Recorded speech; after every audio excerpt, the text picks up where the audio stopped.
The bamboo answered first. Before the woman in South Gyeongsang said his name, the columns struck together outside her wall with a dry sound.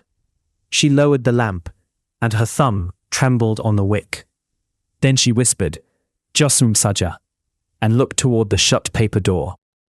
I walked the Nakdong road in late autumn, when the paddies were cut low and the stubble held frost until noon. Smoke from beanstalk fires lay close to the ground. Every village dog watched the lanes at dusk. Facing the hills instead of strangers. Farther north, beyond Andong, the path narrowed between burial mounds and wind-bent pines. I crossed there under a thin moon. The earth smelled of damp straw matting and fresh clay. Old men said the black-robed one favored nights when the first winter breath entered the valley. Jeoseung meant the world after this one. Saja meant a messenger, an envoy, a man sent with authority. In speech, villagers shortened it, softened it, or swallowed the middle syllable. No one changed the meaning. He came because someone beyond the ridge of breath had summoned a name. In some houses, I heard him called Jeoseung Chasa, using the older word for the underworld officer who escorts a soul. A monk near Haein-sa linked the telling to Buddhist images of the next court. A mudang in a river village said he served King Yomna and kept no patience.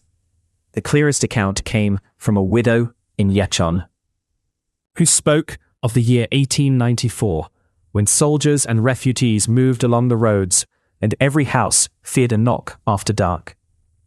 Her father had been a papermaker. He slept beside the workshop where steamed mulberry bark left a sour sweet smell in the rafters. On the 7th night of the 9th month, he woke before dawn to the sound of sandals on packed earth. He thought a debtor had come early. When he slid the door, cold entered first. 2 men in black stood by the well. Their sleeves hung without stirring.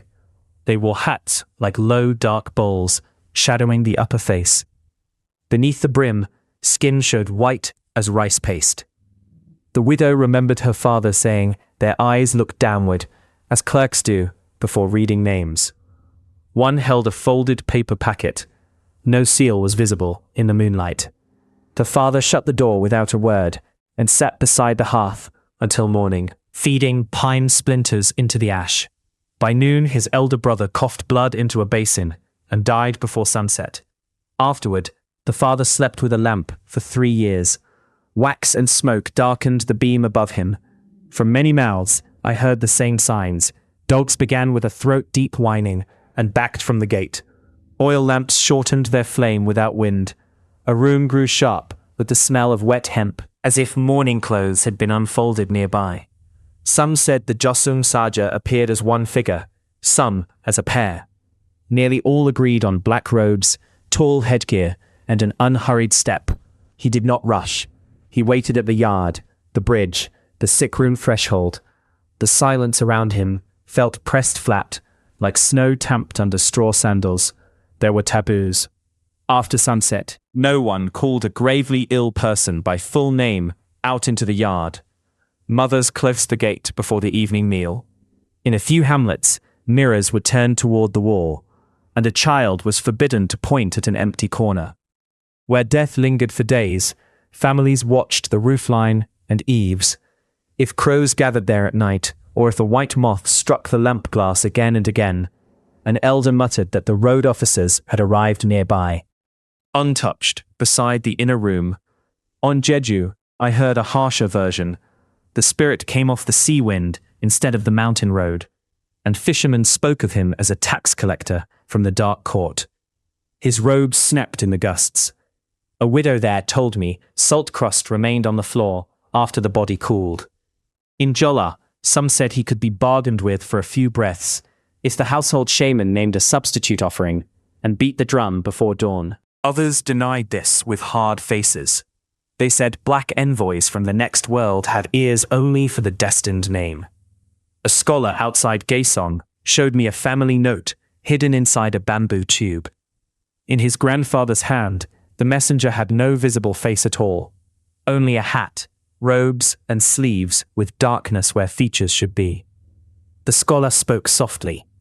The tube smelled faintly of old ink and mildew. The oldest route I could trace lay less in a single Korean page than in a stream of older East Asian underworld beliefs that entered Korea through Buddhism and tale tradition. In Samguk-yusa, I found journeys between this world and the next, judgments, escorts, and returning souls. Later Joseon material, temple paintings, and household stories gave the escort a firmer body. Black robes, a hat of office, a list of names.